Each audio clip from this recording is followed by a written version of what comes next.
Hi everyone, did you miss me? Here I am, I'm back. This is just a small video. I'm about to do all my Sign of the Time Deluxe review ones. Anyway, I just want to talk about this. I think it's been very quiet in the Prince community lately. I was digging around my old storage unit yesterday and I found this. Now this is an old badge. Shows controversy era Prince. It's hard to date it. Okay, it might not be from 1981. I hope it is though, because you know how people used to wear those little badges back in those days. I think they're called buttons in America, but here in New Zealand we call them badges. This one says badge a minute, and it's got a phone number at 1-800, so it's an American phone number. So anyone knows anything about it, it's about 3 centimeters in size. Very interesting. I might wear it next time I do a Prince-related theme. And I know it's at least from 2006 because that's when I put everything in my storage unit. I probably bought it in Christchurch. Judging by the wear on it, I'm probably more of the opinion it dates from close to 2006 and 1981, 82. Let me know what you think. It could be from 1981, but who knows? Yep, okay. There you are. Now, so little has happened in the Prince world lately. I'm going to watch Jay and Nightchild's stream. Again, too late. I've been very busy with work and family commitments, and we've been doing a lot of, house upgrading and things like that. And time just drags on when you get older, and it's also midsummer here, so it's too hot to do anything.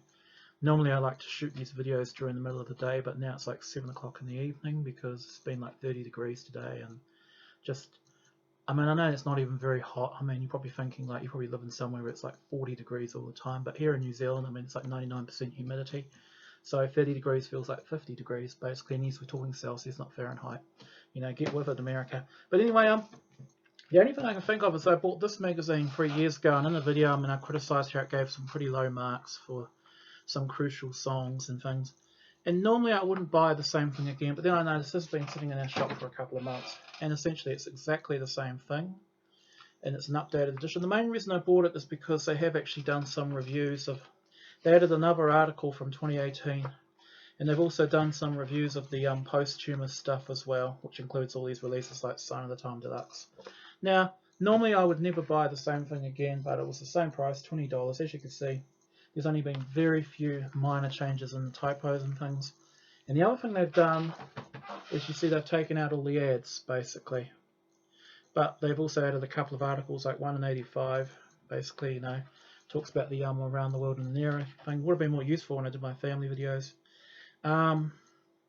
Yeah, but otherwise, this is pretty good. The Love Sexy articles here. There's quite a lot of good stuff. Sorry, I just realized you can't even see this with these silly cameras, This computer, apologize for the echo. This computer is really on its last legs, and I don't even think you can buy desktop computers now. They're very sort of, how shall we say, 1986-ish.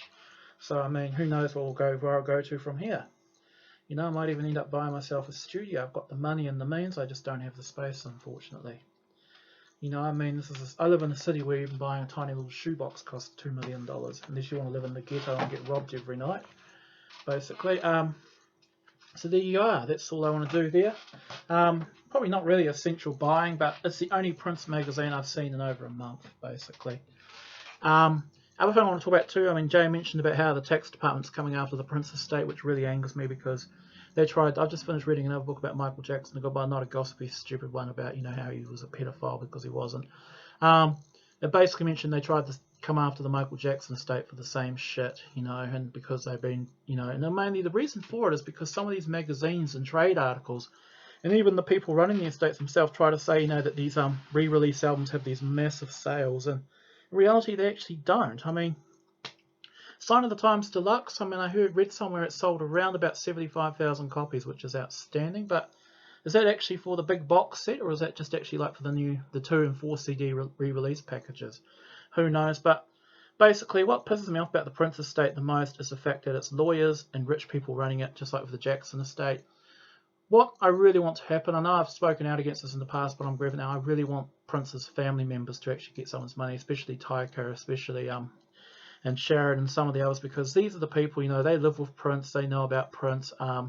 They had to deal with all the fallout from his death and everything. Like, oh, why was he doing drugs? Whereas it's all these rich lawyers and Hollywood types that come in and scoop up the money. And this pisses me off, and this is typical of America. It's just basically the man shafting black people, basically. So I hope this tax department backs off. There's some money, and I've heard that they've only been paying Taika and the others like peppercorn amounts, like a few thousand here, and you're like, hey Taika, here's some money, go buy yourself another bouncing car type thing.